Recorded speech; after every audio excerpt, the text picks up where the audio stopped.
दोस्तों स्वागत है आपका हमारे आज के नए वीडियो में। दोस्तों आज हम आए हुए हैं डाइकिन की 1.5 टन नॉन इन्वर्टर एसी की नो कूलिंग की कंप्लेन पर। दोस्तों जब हम यहाँ आए हुए थे तो सबसे पहले जब हमने चेक किया तो ये एसी ऑन ही नहीं हो रही थी।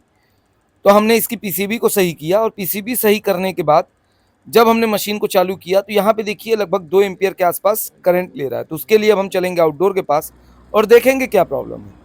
तो दोस्तों यहाँ पर जब हम आउटडोर के पास आए तो अक्सर जब 2 एम्पियर 1.5 एम्पियर करंट लेता है तो हमारा ध्यान थिम्बल वायर पे जाता है। कभी कभी कोई एक थिम्बल वायर अगर जल जाता है तब भी इस तरह की प्रॉब्लम आती है। लेकिन यहाँ पर जब हमने चेक किया तो इसका थिम्बल वायर सही था, यानी उसमें किसी प्रकार की कोई दिक्कत नहीं थी, कंप्रेसर हमारा ऑन हो रहा था। दोस्तों अक्सर हमारा जो 1.5 टन का मशीन होता है नॉन इन्वर्टर मॉडल, उसको कम से कम रनिंग कंडीशन में अगर खाली भी है, गैस नहीं है उसमें, फिर भी इसको कम से कम 3.5 से 4 एम्पियर लेना चाहिए। लेकिन ये मशीन हमारी सिर्फ 2-2.5 एम्पियर करंट ले रही थी। तो हमें थोड़ा सा शक हुआ कि कहीं हमारा कंप्रेसर पंपिंग लेस तो नहीं हो गया है। तो हमने उसकी पंपिंग चेक की और इसकी पूरी लॉन्ग वीडियो आपको हमारे यूट्यूब चैनल और फेसबुक पेज दोनों पर मिल जाएगी, किस तरह से हम किसी भी कंप्रेसर का पंपिंग चेक कर सकते हैं। तो यहाँ पर अभी हम पंपिंग ही चेक कर रहे हैं और धीरे धीरे देखिए हमारा एम्पियर भी अब बढ़ रहा है। तो हमारी जो मशीन की पंपिंग है, कंप्रेसर का जो पंपिंग है वो सही है, कंप्रेसर हमारा किसी प्रकार का कोई दिक्कत नहीं है। अब बचता है हम लीकेज टेस्ट करें, किस तरह से कहाँ से गैस हमारी लीक हो गई। तो वो हम प्रेशर डाल करके इसको हम होल्ड करेंगे और होल्ड करने के बाद जब हमने पाया तो हमने पाया इंडोर में लीक है। दोस्तों हमारे पास एक डाइकिन की एसी का इंडोर आया हुआ था रिपेयर करने के लिए, इसमें लीकेज है और लीकेज ढूंढने के लिए हमने देखिए यहाँ पर लगभग 350 PSI प्रेशर डाला हुआ था और ये लगभग 12 घंटे में 300 PSI के आसपास ये चला गया है, यानी लगभग 50 PSI के आसपास ये कम हुआ है। तो हमने कॉइल को बाहर निकाला हुआ था और बाहर निकालने के बाद अब हम आपको लीकेज दिखाते हैं कि लीकेज कहाँ पर है। तो यहाँ देखिए, ये दिख रहा होगा आपको, बहुत ही माइनर लीकेज है, धीरे धीरे करके एयर हमारी यहाँ से निकल रही है। अब हम यहाँ पर इसको पहले इस लीकेज को बनाएंगे और बनाने के बाद फिर से हम प्रेशर डाल करके देखेंगे और छोड़ेंगे लगभग 24 घंटे के लिए, ये चेक करने के लिए कि कहीं और किसी प्रकार का लीकेज है या नहीं है। दोस्तों अगर हमारी वीडियोज़ आपको अच्छी लगती हूँ तो आपसे निवेदन है कि प्लीज़ वीडियो को ज़्यादा से ज़्यादा लाइक कीजिए, शेयर कीजिए और हमारे फेसबुक पेज पर अगर आप नए हैं तो पेज को फॉलो करना ना भूलें और यूट्यूब पर देख रहे हैं तो बनारसी गुरु मनीष चैनल को ज़रूर सब्सक्राइब करें। दोस्तों अगर कभी कभी माइनर लीकेज होते हैं वो नहीं मिलते हैं तो उसके लिए हमें इंडोर को लेकर के आना पड़ता है या आउटडोर जो भी यूनिट लीक हो उस यूनिट को लेकर के आना होता है, उसके बाद उसे रिपेयर करना होता है। जैसे कि यहाँ पर आप देख भी पा रहे होंगे कि यहाँ पे आपको लीकेज देखने को मिल रहा होगा। ये देखिए, ये बहुत ही माइनर लीकेज है और धीरे धीरे करके ये हमारा एयर निकल रहा है। तो हम इसको बना लें और उसके बाद फिर हम इसको लगभग 12 से 24 घंटे इसको छोड़ेंगे, ये कंफर्म करने के लिए कि हमारा फिर से प्रेशर कम हो रहा है या नहीं हो रहा है। अगर आपके साथ भी इस तरह की प्रॉब्लम आती है तो थोड़ा सा समय दीजिए टेक्नीशियन को, वो आपकी चीज़ों को अच्छी तरीके से प्रॉपर तरीके से चेक करके उसके बाद उसको सही कर देंगे। तो बार बार आपकी गैस लीक होने की जो प्रॉब्लम है वो नहीं आएगी। यहाँ पर जो प्रॉब्लम आ रही थी वो एक सीजन के अंदर अंदर इनकी गैस निकल जा रही थी और इन्होंने लगभग 4 साल में 4 से 5 बार इसमें गैस डलवाई और हर बार वही प्रॉब्लम आती थी। तो ये हमारे पास आई, फिर हमने चेक किया प्रॉपर तरीके से, तो हमें यहाँ पर अभी देखने को मिला है। धन्यवाद। हम इस कॉइल की लीकेज अभी रिपेयर करेंगे, लेकिन लीक रिपेयर करने से पहले एक बात का ज़रूर ध्यान दीजिएगा, हमें जो है तुरंत इसको लीक रिपेयर नहीं करना है। ये मैं नए टेक्नीशियन भाइयों के लिए बता रहा हूँ क्योंकि अक्सर जो है वो कुछ चीज़ें मिस कर देते हैं। तो यहाँ पे इस लीक को बनाने से पहले हमने जो इसमें प्रेशर डाला हुआ था वो प्रेशर हमें पूरा निकालना है। इस बात का जरूर ध्यान दीजिएगा कि मशीन में किसी भी प्रकार का कोई प्रेशर न हो। इंडोर यूनिट ही अगर हम कर रहे हैं फिर भी इस बात का जरूर ध्यान देंगे कि इसमें किसी प्रकार का कोई प्रेशर नहीं हो, उसके बाद ही जो है हम इसको रिपेयर करेंगे।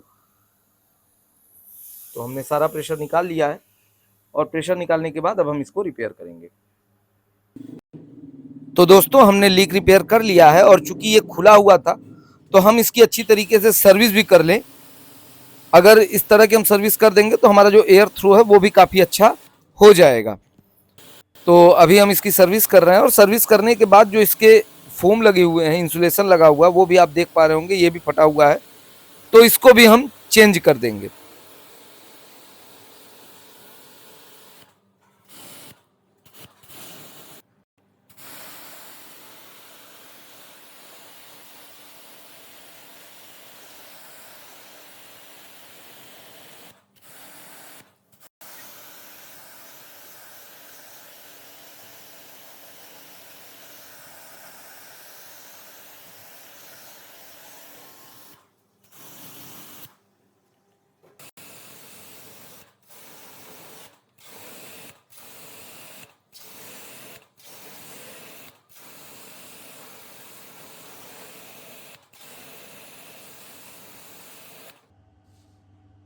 दोस्तों जब भी आप ब्लोअर खोलें तो यहाँ पर जो ब्लोअर के पास बुश लगा होता है उसमें वैसलीन या ग्रीस लगाना ना भूलें।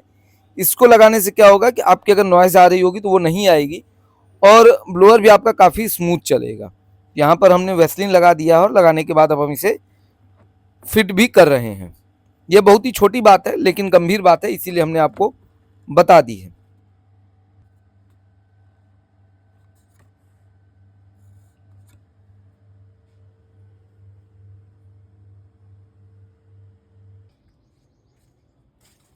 दोस्तों चूंकि ये मशीन काफ़ी पुरानी है तो इसके जो कॉइल के किनारे यू बैंड पर थोड़ी सी रस्टिंग हो गई थी, तो उसके लिए हमारे पास एक कोटिंग है, तो वो कोटिंग हमने इस पे मार दी है जिससे कि जो है लीकेज के चांसेस थोड़ा सा कम हो जाएंगे। बहुत से टेक्नीशियन भाइयों को हमने देखा है कि ये जो कोटिंग है वो पूरे के पूरे फिन्स पे मारते हैं, लेकिन फिन्स पे नहीं मारना है।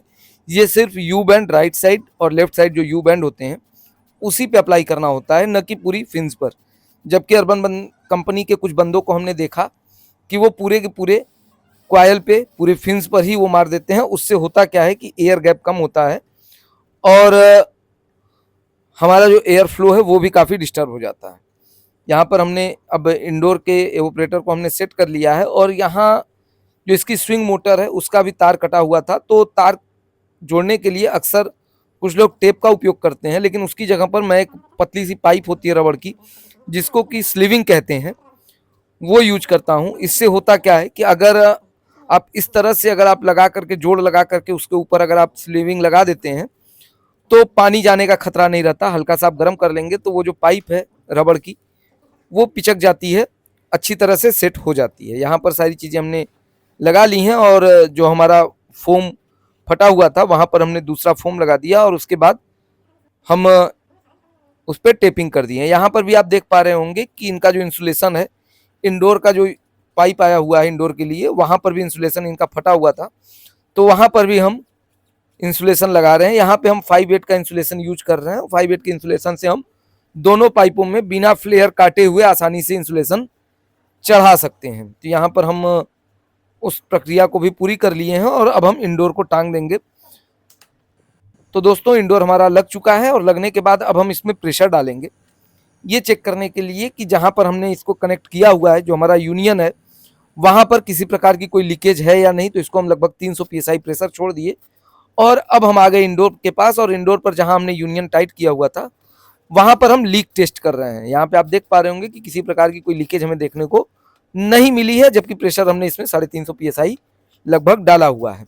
और जब तक हमारा प्रेशर पड़ा हुआ है तो नीचे हम और सारी चीज़ों को सेट कर लेंगे, जिससे कि ये भी कंफर्म हो जाएगा कि हमारे इंडोर में किसी प्रकार का या पाइप में किसी प्रकार का कोई लीकेज नहीं है। तो लगभग आधे घंटे 40 मिनट बाद हम ऊपर आए हैं और यहाँ पर जो हमने प्रेशर डाला था उतना ही प्रेशर है, किसी प्रकार का कोई लीकेज नहीं। और जैसा कि हमने आपको शुरू में ही बताया था कि जब भी आप काम करें तो आउटडोर के कनेक्शन जरूर निकाल दें। तो यहाँ पर हमने आउटडोर का कनेक्शन भी निकाला हुआ है, एयर हमने निकाल दी। अब जो सबसे महत्वपूर्ण काम है वैक्यूम करना, और वैक्यूम मशीन से ही करना। मैं हर वीडियो में बताता हूं कि बिना वैक्यूम मशीन के वैक्यूम ना करें, कंप्रेसर से वैक्यूम बिल्कुल भी ना करें। सिंगल स्टेज या डबल स्टेज का वैक्यूम पंप है वो ज़्यादा बेहतर होता है। और मैं यहाँ पर जो गैस डालूंगा अपना ही जो हमारा सिग्नेचर स्टाइल है, यानी मशीन को बंद करके। यहाँ पे अभी आप देख पा रहे होंगे हल्का हल्का धुआं निकल रहा है। अगर ये धुआं कंटिन्यू ही निकलता रहता है, वो धुआं बंद नहीं होता है, इसका मतलब ये हो गया कि हमारी मशीन में कहीं ना कहीं किसी प्रकार की कोई लीकेज जरूर है। और धुआं निकलना हमारा लगभग 5 मिनट बाद ही बंद हो जाता है, लेकिन आप कम से कम 25 से 30 मिनट ही वैक्यूम करें, उससे कम वैक्यूम न करें। यहाँ पर हमारा देख पा रहे होंगे हम वैक्यूम कर रहे हैं और जो हमारी सुई है वो -30 के आसपास चली गई है। अब हम आपको गैस तौल के दिखा दें, ये दिखा दें कि हमने कितना टोटल गैस लिया हुआ है और इसमें हम कितनी गैस डालेंगे। मैं जब भी डालता हूँ बाई वेट ही डालता हूँ और मशीन को बंद करके डालता हूँ। आप लोगों को बता दें, यहाँ पे देखिए 3023 ग्राम इसमें दिखा रहा है और जो हमारी मशीन है इसमें R32 गैस पड़ी हुई है और इसमें जो गैस पड़ी है वो 1050 ग्राम पड़ी हुई है। तो हमारा वैक्यूम कंप्लीट हो गया है और अब हम इसमें गैस फिल करेंगे। और जैसा कि हमने आपको बताया कि मशीन हम बंद करके ही डालते हैं, लिक्विड फॉर्म में डालते हैं, यानी सिलेंडर को उल्टा करके। यहाँ पर एयर फजिंग हो रही है, यानी जो हमारी पाइप में थोड़ी बहुत एयर है वो भी हम बाहर निकाल लिए। और इसके बाद अब हम हल्का सा वाल्व खोल देंगे और इससे हमारी गैस पूरी जितनी रिक्वायरमेंट है उतनी गैस आराम से चली जाएगी। ये मेथड सबसे सेफ मेथड है। इस तरह अगर आप गैस डालते हैं तो मैं फिर से वही बात कहूंगा, किसी प्रकार का कोई हादसा नहीं होगा। इस बात का जरूर ध्यान दें जब भी आप गैस चार्जिंग का काम कर रहे हैं। ये थोड़ा सा रिस्की काम होता है। कुछ भाई हमारा मजाक उड़ाते हैं कि आप बहुत ज्यादा डरते हो, आप इस तरह से काम मत किया करो। लेकिन मैं आप लोगों को बता दूं भाई कि डर से ही जो है काम चलेगा। अगर डर के नहीं हम निष्फिक्र होकर काम करेंगे तो कोई ना कोई हादसा हो सकता है। इस तरह से गैस डालने में क्या दिक्कत है? अगर किसी भाई को दिक्कत लग रही हो, कुछ है, तो हमें कमेंट में बताएं कि इस तरह से गैस डालने में कोई प्रॉब्लम है, या गैस नहीं जाती है, या कूलिंग नहीं आती है, तब हम उस पर चर्चा करें। आप सिर्फ और सिर्फ यही कहते हैं कि इस तरह से गैस मत डालो, डर रहे हो, ये है वो है ब्ला ब्ला, लेकिन ऐसा कुछ बिल्कुल भी नहीं है। इस तरह से गैस जल्दी भी पड़ती है और किसी प्रकार का कोई डर भी नहीं रहता है। तो यहाँ पर हमारी गैस लगभग लगभग जा चुकी है और अब हम इसका वेट देखेंगे कि कितनी गैस हमारी मशीन में गई। जैसा कि हमने बताया कि मशीन हमारी बंद है, रनिंग में बिल्कुल भी नहीं है। और अब हम वेट कर लें तो यहाँ पे देखिए 2040 ग्राम, लगभग 1 किलो गैस हमारी पूरी की पूरी चली गई है। और स्टैंडिंग प्रेशर भी अगर आप देख पा रहे होंगे तो यहाँ 250 PSI हमारी प्रेशर दिखा रही है। अब हम इसका जो वायर हमने डिस्कनेक्ट किया था वो वायर हम कनेक्ट करेंगे, और कनेक्ट करने के बाद लगभग जब आप गैस डाल लें, गैस डालने के लगभग 5 से 10 मिनट बाद ही मशीन को चालू करें, जिससे कि गैस आपकी लिक्विड में डाल रहे हैं वो वेपर में कन्वर्ट हो जाएगी। तो यहाँ पर अभी हम कनेक्ट करेंगे, उसके बाद आउटडोर की सर्विस नहीं हुई है तो आउटडोर की हम सर्विस भी करेंगे, और सर्विस करने के बाद फिर हम एसी को चालू करेंगे। यहाँ पर अभी आप देख भी पा रहे होंगे हम वायर को अभी कनेक्ट कर रहे हैं, यानी हमारी मशीन चालू नहीं थी। तो यहाँ पर वायर हमारा कनेक्ट हो चुका है और अभी हम सारी चीज़ें लगी हुई हैं। अब हम आउटडोर की सर्विस भी कर दें, क्योंकि बहुत ज़्यादा आउटडोर गंदा नहीं है, इसीलिए हम आगे से खोल के इसकी सर्विस नहीं किए हैं। सर ने अभी कुछ दिन पहले ही एसी की सर्विसिंग करवाई हुई थी और उसी के बाद से ये प्रॉब्लम आई, कूलिंग डिस्टर्ब हुई। और पीसीबी, सबसे पहले तो इनका पीसीबी खराब हुआ, उसके बाद इनकी कूलिंग भी गायब हो गई। जब हमने आकर के चेक किया तो गैस बिल्कुल भी नहीं थी। तो यहाँ पर सर्विस हम लगभग लगभग हमारी कंप्लीट हो गई। आप लोगों को बता दें कि इस मशीन की जो सर्विस पहले हुई थी वो अर्बन कंपनी के द्वारा हुई थी, मैंने नहीं किया था, आप लोगों को ये डाउट ना हो। यहाँ पर देखिए अब हमारा जो स्टैंडिंग प्रेशर है वो हमारा 250 PSI है। और जब भी आप गैस चार्जिंग के बाद मशीन को चालू करें तो एक सुरक्षित दूरी पर जरूर चले जाएं और मशीन के चालू होने का इंतजार करें। यहाँ पे हमारी मशीन चालू हो गई, और जब मशीन चालू हो जाए तो उसके बाद भी लगभग 5 से 7 मिनट बाद ही आप मशीन के पास पहुंचे और सारी चीज़ों को मेजर करें। अगर आप इन सब बातों का ध्यान देते हैं तो कभी भी कोई भी दुर्घटना आपके साथ नहीं होगी। यहाँ पे अभी आप देख रहे होंगे थोड़ा सा प्रेशर हमारा कम हुआ था, अब ये प्रेशर हमारा धीरे धीरे बढ़ना शुरू हो गया है और लगभग लगभग 120-125 PSI के आसपास प्रेशर हमारा चला गया है। और अभी हम एम्पियर भी मेजर कर लें कि एम्पियर हमारा कितना ले रहा है। इस मशीन पे 6.5 एम्पियर के आसपास करंट लिखा हुआ है और अभी हमारा 5.94 एम्पियर के आसपास करंट ले रहा है, यानी ये परफेक्ट है। अभी धीरे धीरे जैसे जैसे मशीन गर्म होगी एम्पियर भी हमारा बढ़ना शुरू हो जाएगा। यहाँ पे आप देख पा रहे होंगे 6.5 एम्पियर और R32 गैस 1050 ग्राम ये लिखा हुआ है। और इसी तरह से गैस डालें, इसी तरह से काम करें तो सुरक्षित भी रहेंगे और काम भी आपका अच्छा होगा, मशीन भी आपकी अच्छी तरीके से ठंडी करेगी। कुछ भाई हमारे कहते हैं कि आप वेट करके डालते हैं, तो हाँ भाई वेट करके ही डालते हैं, तौल के डालते हैं, वो सबसे सुरक्षित तरीका होता है। दोस्तों आ गए हम आप इंडोर के पास, और इंडोर भी हमारा प्रॉपर तरीके से कूलिंग अच्छी तरीके से कर रहा है। दोस्तों उम्मीद करता हूँ आपको वीडियो हमारी पसंद आई होगी, तो प्लीज़ वीडियो को लाइक कीजिए, शेयर कीजिए, और कुछ सुझाव हो तो आप कमेंट में जरूर दीजिए। जय हिंद।